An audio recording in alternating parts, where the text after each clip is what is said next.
Welcome to the Tech Ed Podcast, the number one podcast in all of STEM and technical education, where we are doing the hard work of securing the American dream for the next generation of STEM and workforce talent. If you join us regularly, you know that takes a really, really wide-ranging full court press as we secure the American dream. That is all about creating partnerships between educators, between public policymakers, between industrial employers and other employers, and including private citizens as well. We are all in this together as we plan for the future of our great country. And perhaps no better example of that than an incredible operation that opened up in the month of August. It is the Wanek Center of Innovation at Western Technical College in La Crosse, Wisconsin. It literally sets the stage and sets an example for how collaboration can create incredible results across education and across every sector within our economy. I am really proud to have on this episode of the podcast three individuals who are huge driving forces between this incredibly innovative opportunity to educate the next generation of STEM and workforce talent. I am joined on this episode of the podcast first by Mr. Ron Wanek, the founder and chairman of Ashley Furniture Industries. Second, Dr. Josh Gamer, who serves as Associate Vice President of Workforce Partnerships and Innovation at Western Technical College. And finally, by Dr. Roger Stanford, president of Western Technical College. All three of these gentlemen are great personal friends of mine. They have all been on in one form or another the Tech Ed podcast in the past. So if their names sound familiar, that would be the reason. We are going to have a wonderful, wonderful conversation about how we innovate here in the United States of America in this day and age of artificial intelligence, advancing technologies in manufacturing, and beyond with these three gentlemen.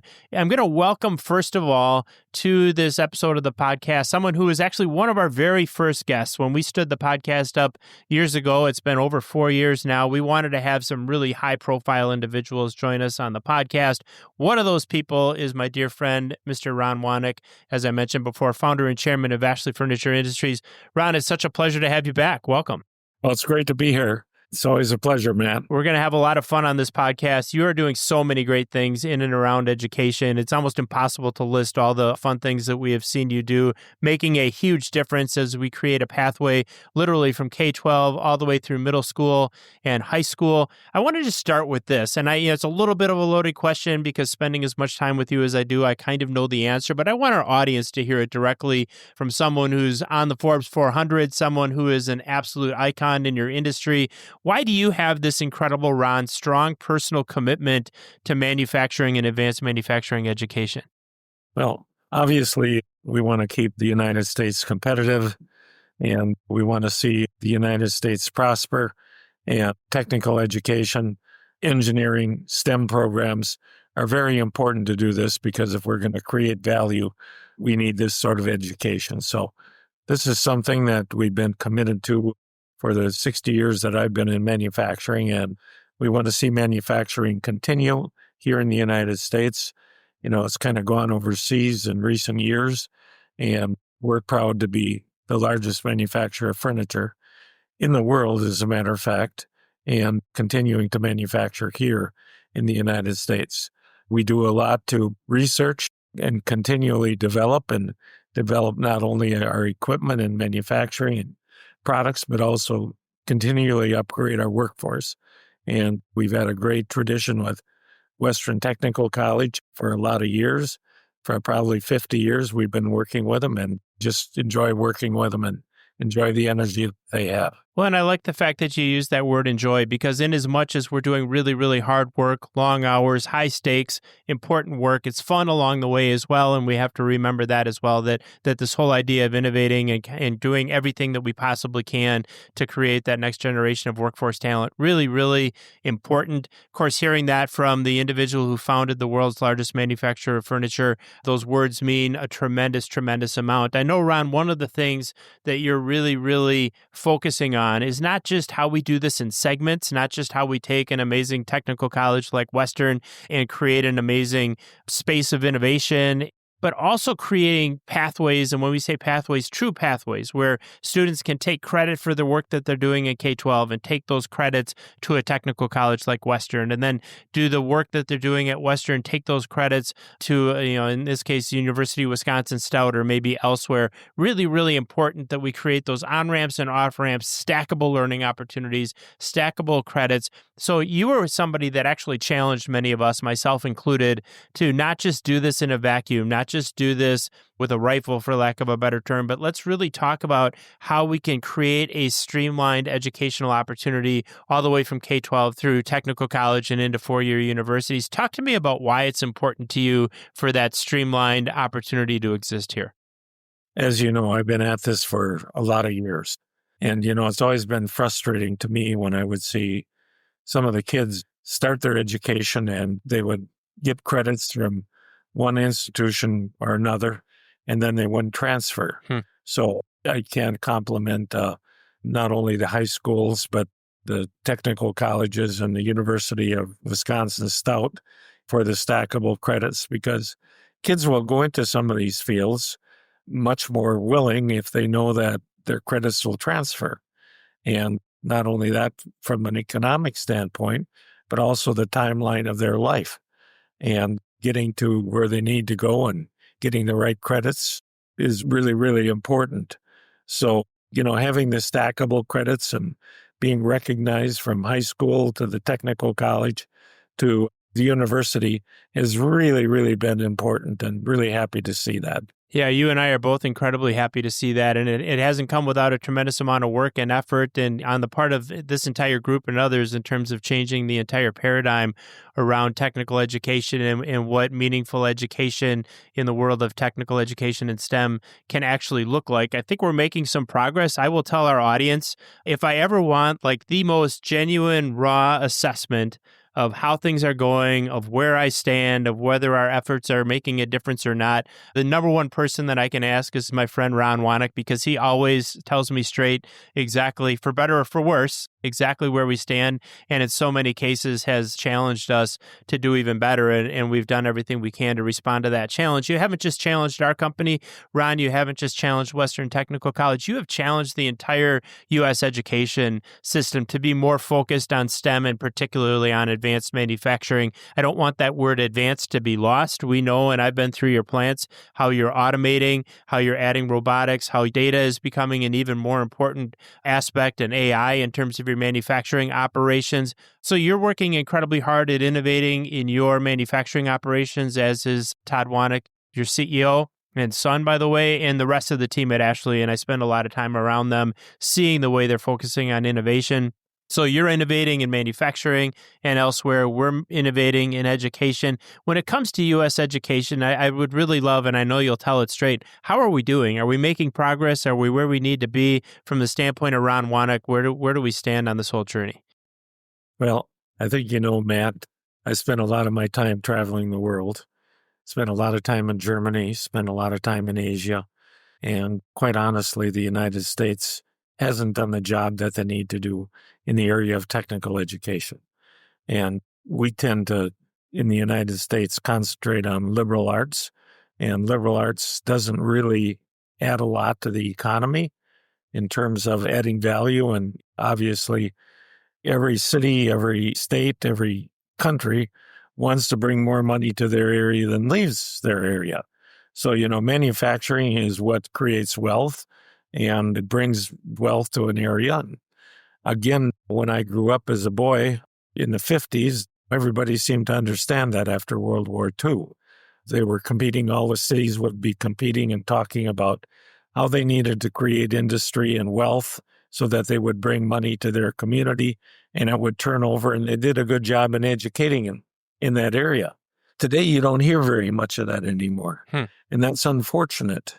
And if you don't have a positive balance of trade, in other words, bringing more area to your city, to your county, to your state, you're falling behind. But if you do have a positive balance of trade, bringing in a lot of extra revenue from all over the world, all over the country, all over the state, you're going to improve lifestyles and move forward.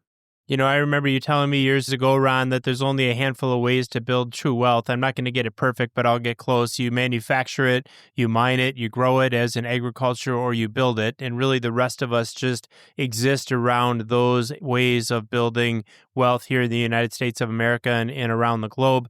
And the truth of the matter is that, the jobs that I've had for at least the last 10 years have really revolved around being able to drive change in spaces that exist because we have advanced manufacturing, because we have agriculture, and so on. And so that just always resonated with me. I always remember, like so many lessons I've learned from you over the time that we've known each other, that was a lesson that absolutely stuck with me. And the only way that we can do those things and excel in those areas, and now in areas like AI and data infrastructure and so on, is to have a talent pool and have educated individuals around STEM and technical education, which is why I think the work that you're doing with Western Technical College is so incredibly, incredibly important. So I think fair to say we have a long way to go in terms of paradigms here in the United States around wealth creation and around what truly advances the economy of a society and of a country. Probably a long way to go in terms of education as well. I don't think you would argue with that, but we're making some progress. And I think the Wanek Center of Innovation at Western Technical College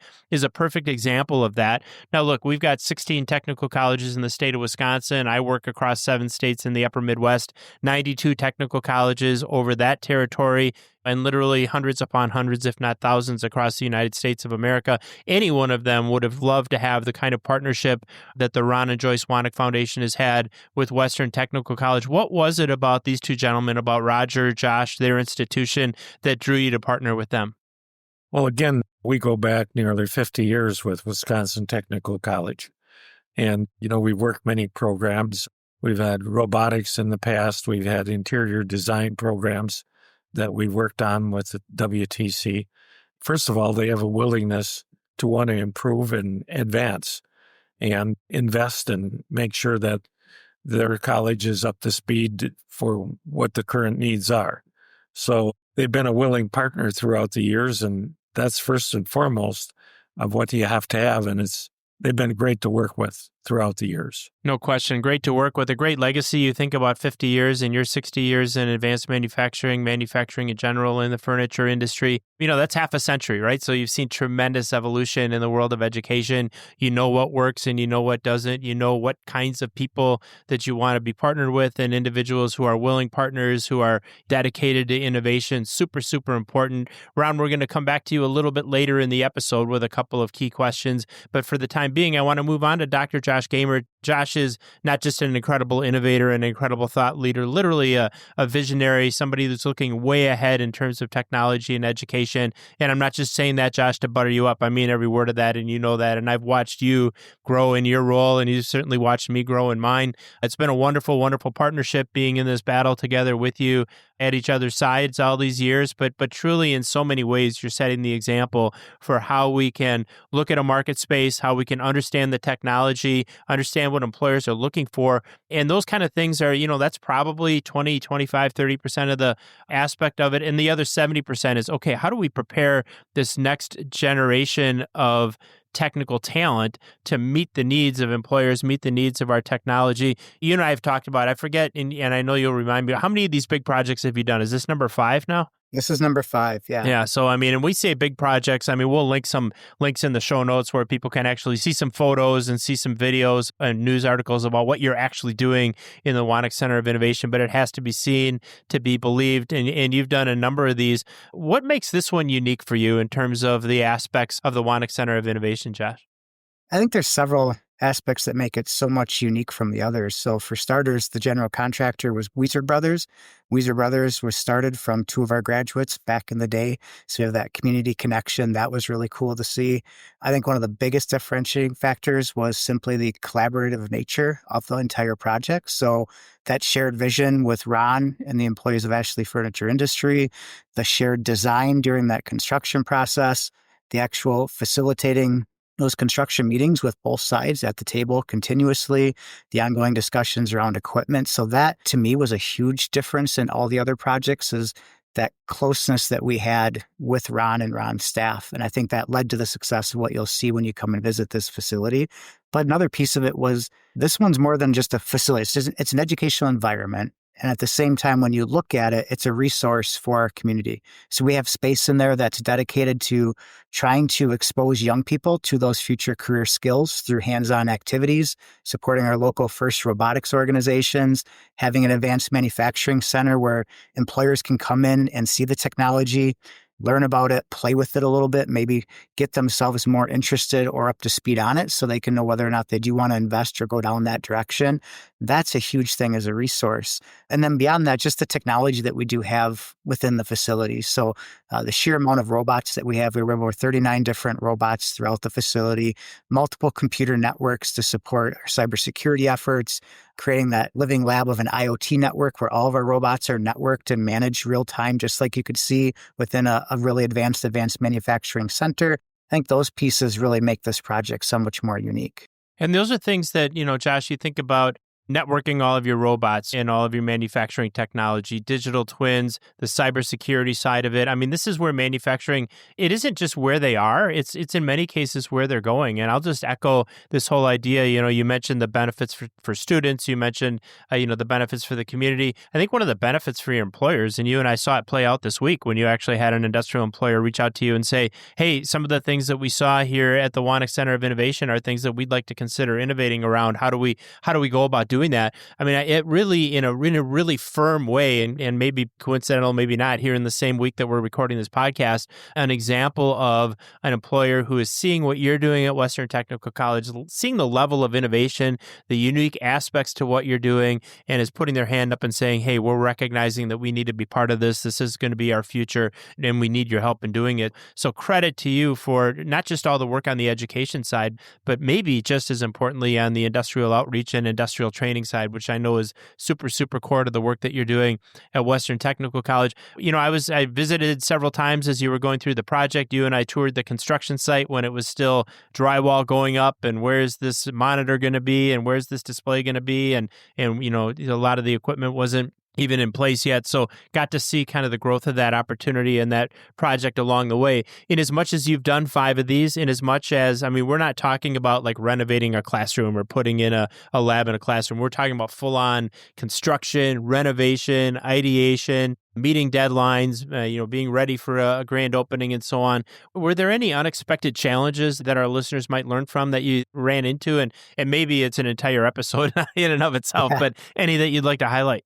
Yeah, anytime you have a construction project, there's material delays, there's time delays, there's all the traditional things you can expect.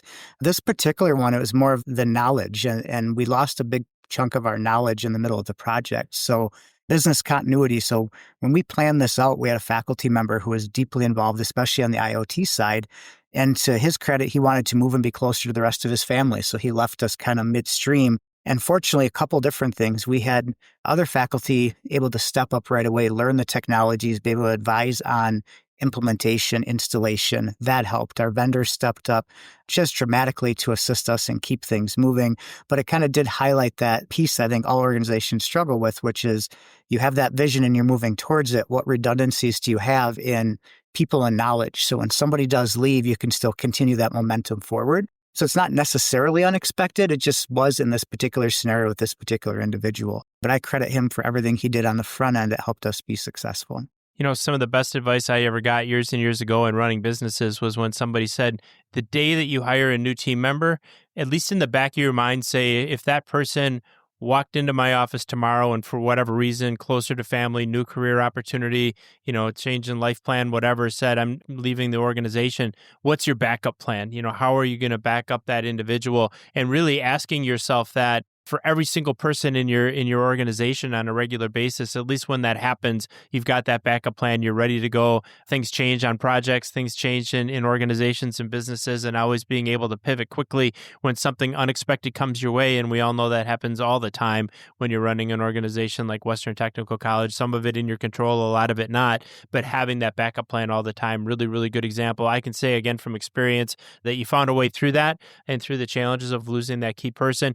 Also through leaning on all of your partners along the way and recognizing that, it's always amazing to me when you suffer a challenge like that, how people will step up and fill in the gap. And I'm sure you learned that as well. I know another thing that you've learned over the course of your incredible career in education is the importance of K-12 outreach. So you're doing a ton of stuff at the technical college level, but we've really seen over the last 10 years, maybe a little bit more, colleges recognizing the importance of inspiring young people toward careers in advanced manufacturing. When we put these programs in K-12, these types of programs, it's actually accretive to enrollment at the technical colleges. Some might think otherwise, but the more we can get students excited about these technologies and give them some early skills, the more likely they are to continue through a technical college in really whatever comes after their secondary education. So talk about the importance of K-12 partnerships and outreach and what you're doing there. Yeah, it's enormous, and it has been a focus of ours. Our last strategic plan, we really doubled down. And if you look at our transcripted credit, so the amount of students getting college credit at high school, what it was 5 years ago versus today, and we are literally giving, when I say giving, students are earning thousands of Western credits every single year while in high school, right? That's a good piece of it, and that's one piece of it. What we tried to do with this project is expand that and really understand that we have to build that pipeline into those students that actually want to take those dual credit courses in high school. So starting at a much younger age. So bringing them to campus, bringing them into the space, running them through the hands-on activities. They get to experience the equipment. They get to see an excitement behind it. They build the self-efficacy of knowing this exists. I like it. I can do it. And by the way, there's these career paths associated with it. I think that's really, really critical. So we have a full-time position dedicated to doing a couple things. It's that outreach, but also serving as the bridge between a manufacturer and an educator. So when a business wants to get into the schools, they often don't know how to do that. Who do I contact? And it works the other way as well when the school wants a business to kind of integrate with them. So this particular position and Austin's position is really meant to bridge that gap and make sure that we can have the connections that everybody that wants to be playing and working towards that common goal can do so. And I think that's a huge piece with it. Without question. And the fact that you've made this investment in an individual who is there on a full-time basis, just focusing on K-12 outreach, really, really important. The number one influencer of a young person's career pathway are their own interests and experiences in middle school and high school. That's been proven time and time again. And the more exposure they can have to these kind of technologies, opportunities, and careers while they're 6th, 7th, 8th grade, and then into high school. But we really have to start as early as middle school, if not before. The more we can do that, the more likely we're going to have students that are picking the career that's right for them because they're aware of all the incredible career opportunities, particularly in manufacturing and advanced manufacturing. I'm sure walking into, for a K-12 student, the Wanek Center of Innovation, seeing the technology, seeing the robots, seeing the cybersecurity, engaging in FIRST Robotics. I mean, those are the kind of things that inspire young people toward these incredible, incredible careers. So credit again to you for that work because it's super, super important. I want to focus on one of those technologies they'll see when they walk in. You talked about the connectivity between the robots, gathering data, pulling that data up to the cloud, predictive analytics, and so on. Another aspect of what those students will see, and anybody will see if they visit the Wanek Center of Innovation at Western Technical College, is the digital twin that you innovated. And I would love for our audience to hear a bit about what you did there. As I'm told, it's a one of a kind. It's the first of its kind in technical or higher education. So take a little bit of credit for the awesome innovation you did there, Josh. Oh, thanks, Matt. And it's funny, every time we think we're innovating, we realize we're just behind somebody else who's been there a long time ago. The Air Force has been using digital twins for decades as they developed their first unmanned aerial vehicles. So the digital twin, as it sounds like, it's self-described. It's a digital representation of a physical asset. So we have a very large 3 robotic cell production line as part of our learning within it. We make poker chips and we can do lot control with it, batch sizes, all of that. And what we wanted to do is be able to replicate that in a digital manner, but have it communicate real time, right? So it's tracking real-time production data. It's also given us the ability then to spin up multiple digital twin simulations. So we create VMs and we put a digital twin on that. And we can have 10, 20, 30 different versions of that same production line, all with different defects or errors within them. So when you talk about from an efficiency standpoint, economies of scale, one unit might cost you hundreds of thousands of dollars, but this digital twin, once you have it, every one of your students can access it real time. You need one per person, you can do that. And you just have that flexibility. And then again, like I said, it ties back into that data piece. So how do we learn to collect, analyze, and make decisions based on our data? The first thing is you have to have that technology communicating with that twin. You have to create that bridge, create that link. And I know between Lab Midwest and APT Manufacturing, the product that we were able to come up with, I think it truly is very, very unique. I think it'll serve our students very well. And I think it'll start to frame the conversations around education and how we deliver with really capital intensive pieces of equipment, but also how do you leverage artificial intelligence then, right? Digital twin, AI and digital twins go hand in hand with all the discussion around AI. Having that twin gives us that baseline to start with. We joke about in manufacturing, and it's only a little bit of a joke, that the scariest day in the life of an industrial engineer or a manufacturing engineer is the day you make a change to the manufacturing process and then you implement it. Because the truth is, if it works, you're like the greatest superstar in the world. You improved yield, you increased cycle time, you improved your ability to serve your customer. And if it doesn't work and the line goes down, you're like the dog of the whole plant. And so it's a really, really scary time. Well, here now in the age of digital twins and technology that you're leading on, Josh, we have the ability to do that experimentation digitally if we want to make a change to a process, see how it's going to work. And then once we've perfected that change, then we can implement it on the physical asset. It is improving and incredibly expediting the speed at which we can innovate in advanced manufacturing. And you're creating students that are job ready, career ready when it comes to those technologies and many, many others. I've watched, and as I mentioned before, your career advance at Western Technical College over the course of the last 10 years. It's been truly, truly impressive. I think one of the things that we can do with digital twins that we haven't talked about yet, and with some of the data acquisition that you're doing with your what we call MT-Link I platform, you think about the data that you're gathering, you think about the innovation you can do digitally, and then you think about what do we do with all that data, right? And so we're living in a world where we're creating large language models, we're creating huge data sets, we're trying to figure out how we can use those to advance not just manufacturing, but we're doing the same thing on the education side. And I think you're one of the few people probably in the country that in a role like yours in education, you're doing both with a title like Associate Vice President of Workforce Partnerships and Innovation. I know that AI is a huge part of the work that you're doing, Josh. So I would just ask that you talk a little bit about the AI part of your role, both on the education side and the manufacturing side, and how you're fitting that work into the Wanek Center of Innovation.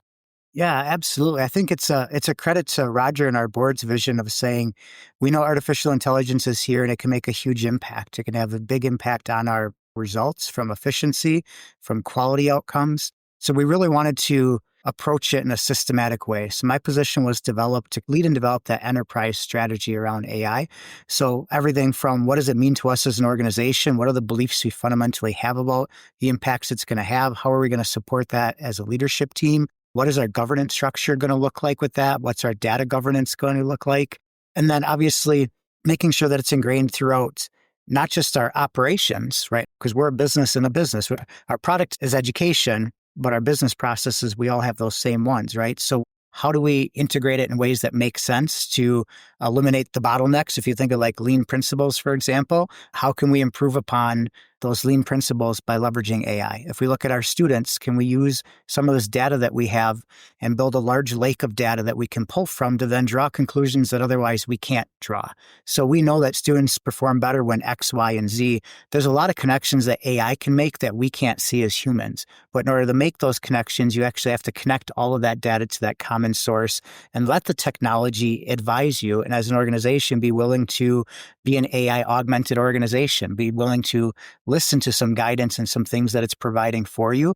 And part of my role is working with all the programs because AI is affecting every one of our academic programs, right? Think of the marketing program, for example, a marketing role today versus what it was 10 years ago and what it might be 10 years from now. Software development, that's another huge one. So working with those programs, and there's excitement building around our faculty. There's a lot of excitement building in our community to have us help lead them. We just delivered a presentation on Tuesday for the Seven Rivers Lean Consortium. And you had healthcare there, you had banking, you had construction, all different industries represented. And we're all trying to figure out how do we leverage this and how do we apply it in a way that works for us and works for our customers. And I think this center is going to be the hub for that. So we've already upped kind of that physical infrastructure in our cybersecurity program and our software development program to be able to run large language models more efficiently and effectively.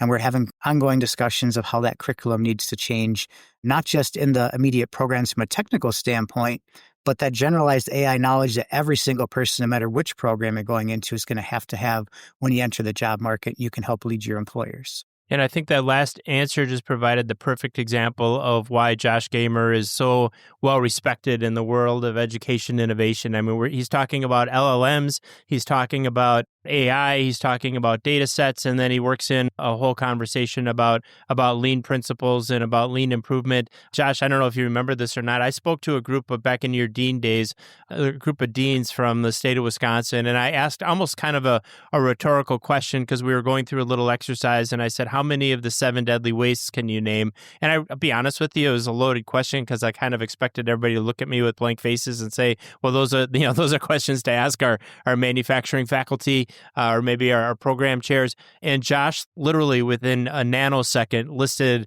all 7 of the 7 deadly wastes right from memory, gave examples. And so your ability, honestly, and I mean this sincerely, to tie things like lean manufacturing and your manufacturing experience to the things you're doing in cyber, to the things that you're doing innovating in education using artificial intelligence is one of the many, many things that we love about Josh Gamer. So incredible innovation. We're going to come back to Josh here in just a minute as well. But I want to introduce to the Tech Ed podcast and another individual who probably needs very little introduction because within, I think, the last year, Roger, you joined me on the podcast for an episode of your own to talk about the great things that you're doing at Western Technical College. You know, I said a bunch of great things about Ron and about Josh, all the same things to you. I mean, somebody who's a genuine servant leader, somebody who, you know, cares first about your community, about your students and your faculty and your staff, and second and third and maybe fourth or fifth about yourself.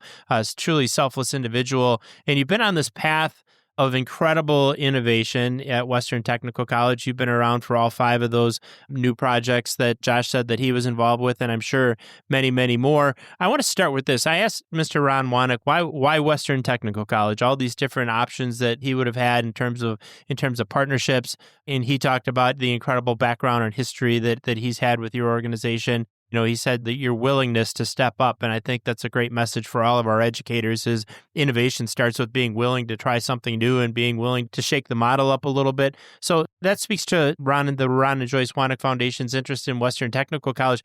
Talk to us about your partnership with Ashley Furniture and the foundation. Why have they been such a great partner for you?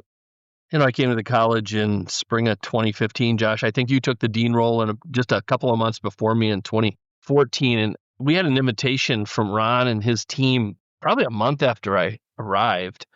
And one of the things we had an opportunity is to tour Ashley. And at the time, I believe, you know, they were showing us maybe their 4th robot. But we had some really good conversations about where is manufacturing going and what does it mean to be training in advanced manufacturing. You know, I mean, we were in manufacturing, but we were talking about training advanced manufacturing. And honestly, for me, that was a new word, but it shouldn't have been, right? So we're talking about 2015, and Ron laid some stuff out for us, and so did Todd, and so did their team. Got beautiful tours. Mr. Jim Dada, a longtime employee and leader in advanced manufacturing with Ashley, started to talk about education and started to say, where are you at? What do you want to do? And I will tell you, Josh and I really started to talk about it and think about it. But what I'll tell you when we left there is we made a commitment at that time to say, wow, our stuff is dated. Now, Ron said earlier, 50 years working with the likes of Western in the whole technical college system. But there was some decades there where we were good, and then there was some times we kind of let things go. And so when you look at, you buy equipment, you can't say you're done. So what you had in 1979 and 1985 and 1991 isn't what you needed to be Industry 3.0, 4.0, and now as we look at Industry 5.0. And so I think it started to ask the right questions, and honestly, with a trust and respect for Ron and for Ashley, that made us really look at ourselves and really look at who we are. We made a commitment then that said anything in our referendum, which, by the way, we had passed a large referendum to invest in facilities. Anything that came under in low bids, we would divert the rest of those dollars to equipment towards advanced manufacturing because we knew we were dated. And it was really our start towards saying we need to reinvigorate trades in general, but we really need to say we are advanced manufacturing. And I don't think we were at that point. I think that's what's some of our realization. We had a lot to learn. Ron uses a line with me. I always reference it. I don't even know if you remember saying it, but he was like, you can't be world class unless you see the world. And that whole part about, you know, our vision was here local, and that's who we're going to serve. But boy, you got to understand a bigger view. And so the partnership started to evolve very quickly to travel with us. we're going to invest. We're going to look at education, but let it come along. And so the travel began. The travel became across the country, across the world. And so when you had a partner that said, we're willing to help you, we're also willing to help you see where other excellence has been demonstrated. And what does it take to go from something dated to something higher? And I will tell you, I made a commitment there that was an important part of my role and about my career is to say we need to serve that because that is a huge part of the economics of this region. Advanced manufacturing are some of the absolute best jobs we have. The income that comes from them, the real good jobs, they're right here. And let's pay attention to them. Let's learn from them. Let's learn the technology. And I happen to have a great partner in that as well at the college with Dr. Gamer, a dean that was looking, as you said, has lots of experience, came from the field. And so we started to work together, but that we started to work with Ron. We started to work with Jim Dada. And I got to tell you, as much as he's given to our college financially and in equipment, we couldn't even put a number probably to the amount of hours we've had from Ashley staff. I mean, Jim Dada probably spent 30% of his time in 2015 and 2016 with our college, exploring. And yeah, he was looking at broader things, but with our system. And, that's the start of real partnership. And so we grew, and partnership grew in equipment, in programming, in aligning what transfer would be, in trying to get into youth and K-12 and all those things. But it started with trust and respect and then an overall commitment. And that's what that means to me. And now it's led to today, which is really an elaborate partnership in a facility in programming in K-12, in business and industry training, in helping our programs have the best equipment. It's quite a journey. You can't be world-class unless you see the world, as you said, and in quoting Mr. Ron Wanek. I'm glad, by the way, that you brought up the name Jim Dada. His name has come up so many times on this podcast. He's an incredible leader. Jim is, just for what it's worth, former vice president of case goods for Ashley Furniture Industries, was on this journey with Mr. Ron Wanek going all the way back into, if memory serves, the 70s and the early 80s when the huge transformation in the furniture industry led by Ashley Furniture Industries was taking place. And you're exactly right. The incredible dedication that Jim and now he and his wife Karen have to technical education, STEM education, literally working full-time jobs now, just helping to innovate in STEM and tech ed. And in those early years, that's no small investment on the part of Ashley. I've heard numbers well into the millions of dollars that were spent taking educators to places like Germany. I just recently joined the CEO, Todd Wanek, in China for a week. I mean, they've been so selfless and so benevolent in terms of bringing us all on this ride. Incredible partnership and lots of credit that needs to go in that direction because you're right. Unless you see the world, unless you see what's happening, unless you're open to change, unless you're open to new technologies and new ways of doing things, it's impossible to be world-class. So great line there, Roger. We're going to use that one over and over and over again. I know that the partnership that you've created in association with others, with Ashley Furniture Industries and Ron and the Ron and Joyce Wanek Foundation and others, that's important. It's important to have a relationship, but we say often in education, and the reason I'm loving this conversation is I think you set the example for so many leaders in STEM and tech ed around the country and beyond. It's not enough to have that partnership. The reason that individuals get excited about these kind of projects, we like to say, if you don't have $1 million idea, nobody's going to give you $1 million. I steal that, by the way, from Michael Frona, the former president of Junior Achievement of Wisconsin, former CEO. But until you have $1 million idea, nobody's going to give you $1 million. Until you have an idea and a vision so big that it gets people excited about what could be, it's really, really hard to see these things, not just to completion, but to even get them started. How did you create such a vision that was so compelling that someone like Ron Wanek would say, I want to be a part of this and I want to support it? A lot of people involved, but I'll start with the trust and respect of what I've learned from Ron and listening to Ron. So when you started talking about where do we want to go, it's easy to buy equipment, right? So, I mean, you can do those things, but what are you really transforming? Are you really transforming how you teach, how the learning is, what the environment is? Are you asking the great big questions about how is that serving our communities? And Josh and I started to talk about where does it go from now? And then we hit a pandemic, honestly, which changed the world in education, maybe slowed things down a little bit.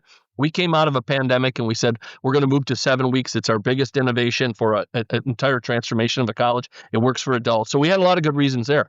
But now in 21 and 22, we're back to saying, where are we going with advanced manufacturing? What are we doing to be the next level? We had bought lots of equipment. Mr. Wanek had invested in us several times. But now what's the greater good? What's the greater vision as we come out of there? And so Josh and I spent a lot of time together. I had been hinting with Mr. Wanek that we had something we wanted to talk to. And I got a call on the 30th of October that said, come up tomorrow. Let's talk on Halloween of 2022. And jumped in a car. So I'm not the only one that gets those calls, by the way? Yeah, well, it was the ultimate time. It was a perfect time. But of course. But honestly, what we did was we listened, we heard, and we brainstormed based on what we believed needed and what we believed aligned to what Mr. Wanek was telling us. He was telling us about pathways. How do we get people interested? He was talking to us about innovation. Like, where is this moving? They always talk at Ashley about, you go to where the puck is heading, right? You can't go directly there. You got to watch where that's going. And so we had to think further out. And so what we came to was this vision, was this 3-part plan. And that's what I brought to Mr. Wanek. And I literally had it hand drawn on a piece of paper. But I said, we want to talk about pathways. We want to have a space for youth and exposure to youth that was really, really important. And it isn't just for Mr. Wanek. It is for all of our district. But we knew he was right. He had been talking to us about that. We wanted to give our programs the greatest simulation, the greatest experience, to give them more of what they would experience in the field. And so we wanted that experience better. By the way, we had also set a goal that all students had a hands-on experience. So right now, 100% of our students have an internship. But that came as part of that vision, right? We wanted to connect our employers directly, as well as give them the best labs they could be. And then the third part of it was, as advanced manufacturers grow, I talked about Ashley having 4 robots when I was there in 2015, and there was probably more. Now they have thousands, right? We have a lot of manufacturers in our areas that were buying their first one. They're on their third. And so how do we take their electrical maintenance people? How do we take their technicians? How do we take them up? And so the vision we brought was really aligned to what Ron has been talking about. How do we help the region? How do we help all of advanced manufacturing? How do we help we grow so that we're the strongest state again in manufacturing? How does that help the world? How does that help the United States be more competitive? And so we put together a plan that was not just Ashley's plan. It was advanced manufacturing's plan for our region, but absolutely should help Ashley Furniture, right? We believe in that, but it was a bigger gift and a bigger ask to say, how do we help advanced manufacturing? We structured that plan, and Josh and I spent a lot of time together to say, what does that look like? And that's what the ask was. And I think the trust and respect piece that we would follow through on it, I hope that's why we had the yes.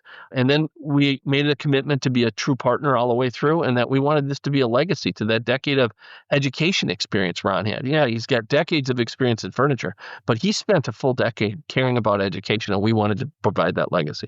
And you're providing that legacy for sure. You're doing it on an ongoing basis. And so I know it's really rewarding for Ron to see what's taking place at Western Technical College as well. And so much of it through his advocacy and also through his incredible willingness to give of his time and treasure to support an incredible opportunity like this one. I think you hit on a lot of different things, Roger, there that are super, super important. The importance of listening first, really, really important, understanding where your partner wants to go. This other whole idea of, and just again, having spent so much time with Ron and his family and others, a rising tide lifts all ships, right? So many times we have employers that get into these types of programs and it's just what's in it for them. And there's certainly nothing wrong with being self-interested when we partner with education, but also recognizing that it's not just about our organization, but if we can create a general culture around advanced manufacturing education, if we can create an entire talent pool, whether that talent goes to a company like Ashley Furniture Industries or maybe goes to another advanced manufacturing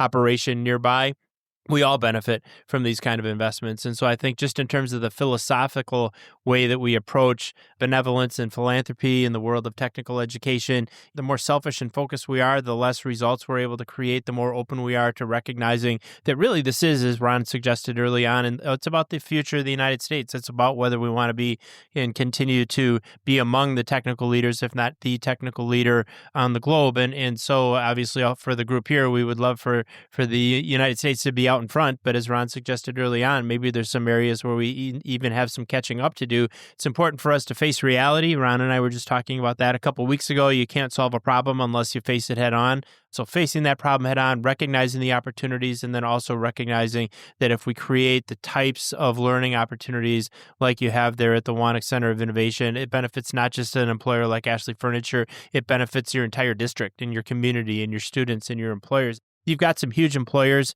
recognizable employers in your district, Roger, organizations like Quick Trip, which is like for folks outside of Wisconsin or outside of the Midwest, is like if you could think about a gas station and convenience store having a cult following, that is what Quick Trip is here in the state of Wisconsin and beyond. You've got companies like Train, obviously Ashley Furniture Industries being a huge, huge employer in your district. You also have a lot of smaller and mid-sized companies that are the lifeblood of your community in so many ways that in many cases folks haven't necessarily heard of, but that's the combination of those small employers and larger ones are what makes the fabric of industry in a community. What are you hearing from your district employers? Are they excited about what's going on? Give us some feedback there. Yeah, when we had our grand opening, you have a ribbon cutting, and everybody's probably been to a dozen of those, and they're important and they're beautiful and they're fun, but we wanted something really special on the day that we opened this one. And Ron and I had the opportunity to invite the local leaders. We called it a CEO event, but we wanted our manufacturers, our large business partners that serve manufacturing to be there. And when I can tell you the room was packed, it was packed. And these are all leaders in industry that are out there. And we let Ron really share his vision.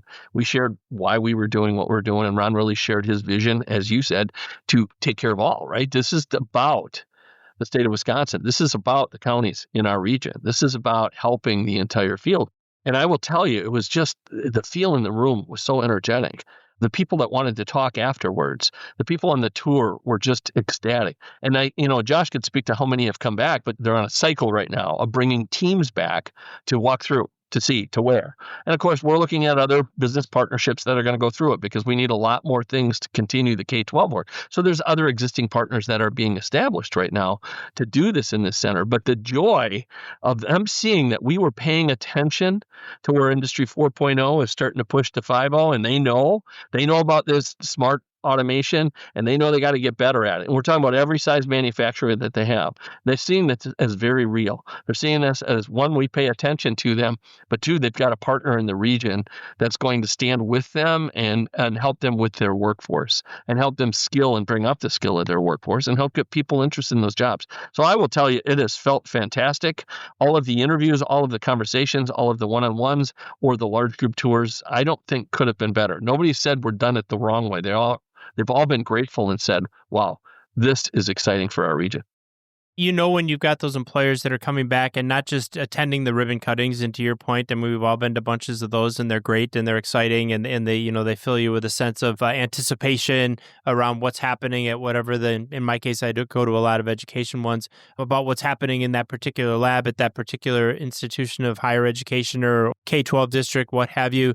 That's important. But when you start talking about literally within the last 30 days or so, people bringing their teams back and wanting to seeing something so compelling while they're there that they're saying, hey, you have to see what's happening at Western Technical College. You have to see what they've done at the Wanek Center of Innovation, and then bringing their team members back, taking time out of their day to show the incredible innovation. That's when you're doing something special. As I mentioned early on, I know that Josh is already getting calls from employers who are seeing technologies and wondering and asking how Western can be part of their digital transformations. And so that's exactly what you wanted out of this. You're getting exactly what you wanted. I think another thing that was really important to all of you as you innovated in this regard, and we touched on it earlier, is the whole idea of dual credit, of creating credits to somewhere. As I think Ron suggested, if you're earning a credit at one level of education, that has to count for something in the next level of education. That's how we create efficiency in learning. And you just had an incredible show of that kind of innovation in education as well during the grand opening at the Wanek Center of Innovation. I understand you signed 13 different program articulation or transfer agreements with the University of Wisconsin-Stout. We've had Chancellor Catherine Frank on several times, a huge, huge innovator in the world of higher education and recognizing how we can partner with technical colleges in the world of higher education to make literally a 1 + 1 = 3 type of arrangement. We don't have to fight each other. We don't have to compete with students. We can create incredible pathways for students. So I think in so many ways, Roger, you're leading that effort. So I would love to hear about your commitment to creating pathways to 4-year degrees, and then specifically about this automation leadership degree, which specific to our listeners, so many of whom are in the midst of their own digital transformations or Industry 4.0 transformations, what that degree program means to your students and community. Well, I've been on an education journey about 35 years of my career, but I've been working on transfer for 30 of it. And it was just run into a brick wall over and over and over for decades. Honestly, it felt like the first couple of decades where this credit's not good enough. This isn't equal. Yeah, we'll take these three. And I think Ron talked about it earlier. I mean, you got credits that go nowhere, and people that are paying for something, and taxpayers ultimately end up paying for it 2 or 3 times, which is just ridiculous. But I will tell you, the last decade has started to go, and I've been passionate on that work. What I'll focus on UW Stout, because they have been a great partner, and I've worked with them on writing articulation agreements now for about 18 years. But real specifically, when you look at this chancellor and at this point in history, to create true 2+2s, to say your 2-year degree is now worthy of their 4-year degree, to say your year and a half of high school credits now really work into maybe up to a year of technical college, which can maybe now transfer, is the smartest innovation we can have. And it's not even smart. It's not just smart for taxpayers, but the amount of time, how quick we can get people into the workforce. That's the net gain that I think gets it. So taxpayers win, students win, employers win. There's so many wins when we get smart on it. But we got to break down systems that have been too old and too long and too rigid for too many years. And I work with somebody, and we have lots of university partners that are getting better, 4-year partners that are getting better. But I will say the relationship with Stout has been, we want to take credit for everything that you do. And we've had to make a couple of shifts, but they had to change a lot of thinking to say, we value the learning in this competency environment. This psychology is good enough to go here, instead of saying the author of that textbook we don't really like, so we're not going to take that. That's what I dealt with 20 years ago. That's not what I'm dealing with today. So transfer is really moving in a great direction. Let's talk automation leadership really quickly. If you look at somebody, we're going to get them ready to do the job and to be a technician. And they're going to learn a ton on the job. But where do you want that technician to go? You want them to be an innovator. You want them to create the next system. You want them to be able to look at a project and say, there's a way we can automate this. There's a way that it can be better. There's a way that we can make this smart. There's a way that we can connect this. And I think that continuing education is that pathway. So now we can take multiple degrees at Western in automation and mechatronics. And we can take these degrees now and we can transfer into a program that's going to say, you take these 60 credits in this way, and we are going to help you graduate. But we're going to take you to the next level of innovation and thinking, right? We're going to challenge you at a higher level. But then you come back to that manufacturer, to that employer, and now you're a problem solver. And I don't want to say our technicians are not. They problem solve and fix things every day. But who's the next person that says, here's the next great idea? Here's a whole new way to do that.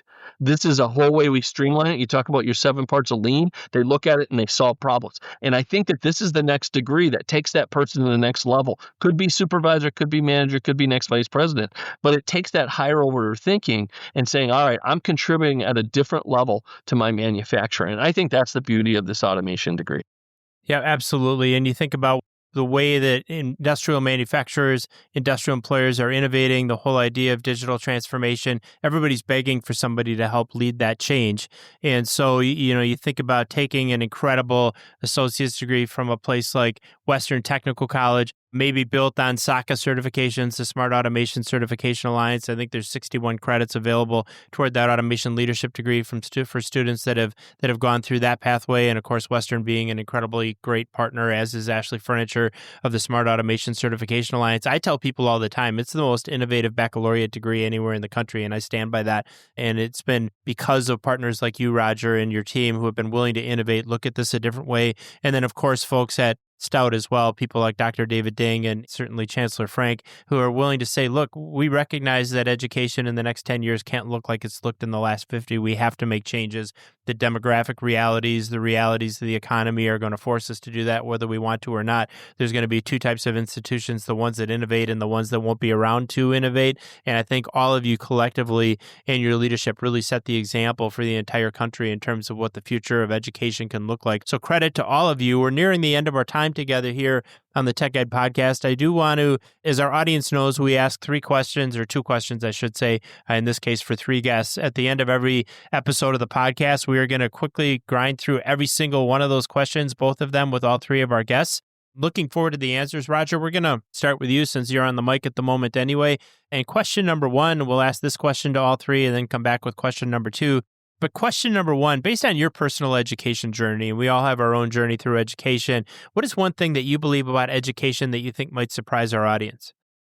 I believe that education should reflect the communities They should reflect the counties and the regions that they're in. That means not one size fits all. And while you can have some good centralized curriculum, whether that's kindergarten through whatever, and I think that makes sense, we should pay attention to the communities we're in, the employers we're in. I'm blessed that that's what the technical college system is all about. But I will tell you, I think that we're really seeing our principals and our superintendents really understand, take that in, and respond to their employers and work with them to help students and put them in the best place. Isn't it great to see the partnerships being created in so many K-12 districts, not just with their technical colleges, but with their employers as well, and so many opportunities to do that in a cross-disciplinary fashion across different levels of education. Agree 100%. Our educators have to reflect, and education institutions have to reflect our communities, our students, our employers, and nobody does that as well, or in any case, better than what happens at Western Technical College. Josh, same question to you. What's something about education that would surprise our audience? Education gets a bad rap at times for the lack of adaptability or maybe collaboration. And I do believe that we are very adaptable, especially as a Wisconsin Technical College system. And I think we're also very collaborative. And I would just put the warning out that if we're not looking at how we're doing things today about how we're going to do it tomorrow, then we're going to be in a world of hurt. So kind of living that thought of we can be and we will be adaptable, and we can and we will collaborate, because both things are essential. Truer words never said. We will be in a world of hurt in education if we don't innovate. Fortunately, for so many of us, folks like the two of you at Western are willing to take on that challenge of innovation so that you'll remain relevant for decades upon decades, if not centuries to come. So you're looking at it exactly the right way, but agree 100%. Mr. Wanek, same question to you. Looking forward to the answer here. Is there something that you believe about education that might surprise our audience? Well, education obviously is expensive, and technical education is more expensive. That's one of the reasons why it's been eliminated out of a lot of schools, and that's unfortunate, and it has to be brought back. If the United States is going to compete, we have to get back to where we were, say, in the 50s, and the emphasis that we had in technical education during that period was absolutely fantastic. Everybody was competing for creating jobs and that sort of thing, and we have to get back to that. And staying ahead is what's really important. And unfortunately, I have to tell you, the United States is not ahead. And we got a lot of work to do and a lot of upgrading to do. And I have to say that Western Technical College and what they have with the new Wanek Center of Innovation is absolutely leading edge, probably in the top 1% of technical colleges in the country, and the job they've done. And it's really class. It's first class. It's a really wonderful environment, very inviting, and kids are going to want to go into these fields. They're going to want to go into these fields for sure, and it's in huge part, as you mentioned, Ron, thanks to the innovation on the part of people like Dr. Stanford and Dr. Gamer.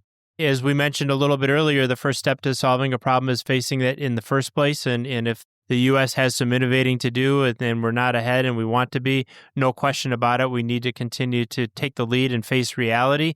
I learned from you a long time ago, it was an insight that you had about, you think about the cost of a philosophy degree, for example, or a history degree, and it's, at least historically, it's a book and it's a professor and it's a room and it's a degree program. And then you think about the cost of machine tools and digital twins and advanced manufacturing technology and robotics and automation, and the cost of technical education on a per student and per credit basis, no question, is higher, but the risk of not innovating in that way is even higher than that. So again, it's just a great example of how if we invest in these technologies and are willing to put our money where our mouth is and drive change in education, the incredible results that are possible. Roger, another question for you. And first of all, it's got to feel pretty good to hear someone like Ron Wanek, the founder and chairman of the largest manufacturer of furniture in the entire planet, say he's proud of you and the work you're doing. I mean, that higher praise doesn't really come. So a special day for you, I know, to hear that from Mr. Ron Wanek. I want to take you back to your 15-year-old self and ask you if there's one piece of advice you could give that 15-year-old, you're a sophomore in high school, what would that piece of advice be? Think about economics. Think about a future from economics. My dad always said, you got to really choose your life's work, but choose life's work that makes a living, and choose that early, because you want to wind and travel for 6 or 7 years. Okay, but remember where you're going to end up. Find yourself a credential, a job, And if you have to take a student loan, find something that you can make the payment on. So, I mean, that's all just great economic decisions. And those jobs exist. There are amazing careers and jobs in there, but you got to choose right. You got to really think about it and choose the best jobs. Absolutely. We just did an episode, Ask Us Anything, and somebody asked, what are the 3 things to consider when you're considering a career choice? And one of the things that I said was exactly what you just said, Roger, which is think about the economics of it and make sure that whatever you're choosing is going to create enough cash flow for you to not just pay off that debt, but support the kind of lifestyle that you think you want to have. Super, super great advice to your 15-year-old self. Josh, same question to you. Turn the clock back to the 15-year-old Josh Gamer. Might be a little closer to 15 than some of the rest of us. But tell me, what would you give your 15-year-old self? What advice would you give yourself? You can have passion and you can be proud of what you accomplish at the same time. Kind of that whole concept of be no ego. I think a lot of times when the ego starts to rise up, that's when we don't hear the feedback. Like when Ron giving us constructive feedback, when that ego's there, you can't hear it as well. You can't be willing to look elsewhere to see where you may be able to do better, where others are doing better than you. So if you can keep that ego piece down, I think it just keeps the ears open, and that leads to more opportunities for you. Yeah, no question about that. Check the ego at the door. Be willing to hear some of that tough feedback. Ron is never shy about giving it. It's one of the many things that I love about him. But that's how we drive change, and that's how we improve in having that ego suppressed enough to be able to be open to the feedback and the ideas of others. Super, super important. Mr. Wanek, I want to take you back to your 15-year-old self. This is going to be a fun answer, I expect. And if memory serves, growing up on a farm near Winona, Minnesota, I want to say your allowance was like 19 cents a week or something like that. You told me on the first episode of the Tech Ed podcast. So we'll let that number sink in a little bit for our younger listeners. 19 cents a week. You're a 15-year-old. If you could go back in time and give that young man one piece of advice, Ron, what would that be? I may do a little bit more studying of engineering if I had to redo it again. But I had some of the greatest mentors and some of the best education in engineering that you could possibly get.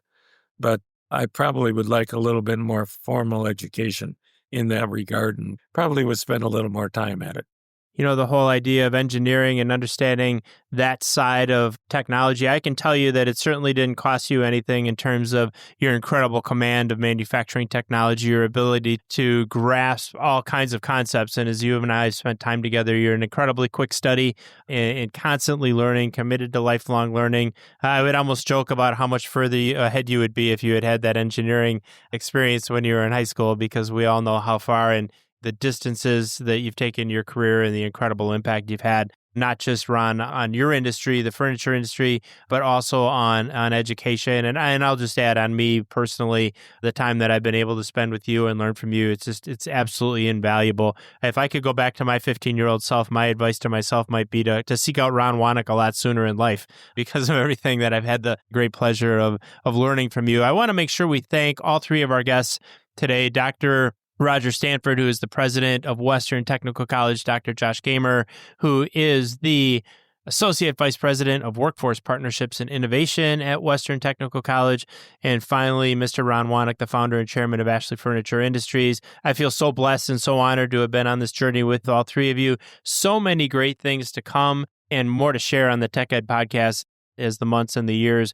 go on. Thanks to our audience for joining us for this episode of the Tech Ed podcast. We referenced a bunch of videos and resources that we're going to put up on the podcast show notes, and we do have the best show notes in the business. Check those out we'll put them at techedpodcast.com/ let's put them at Wanek Center. So we'll put them at techedpodcast.com/ WANEK CENTER, Wanek Center. That's where you find the show notes. Check us out on social media as well. Of course, we're all over YouTube. We are on Instagram. We're on Facebook. We're on LinkedIn. Wherever you go for your social media, you will find us. Reach out, say hello. We would love to hear from you. One of my absolute most enjoyable episodes here on the Tech Ed podcast, talking to these incredible, incredible innovators. Thanks to our guests. Thanks to our audience for being with us again this week on the Tech Ed podcast. And until next week, I'm Matt Kirchner. Thanks for being here.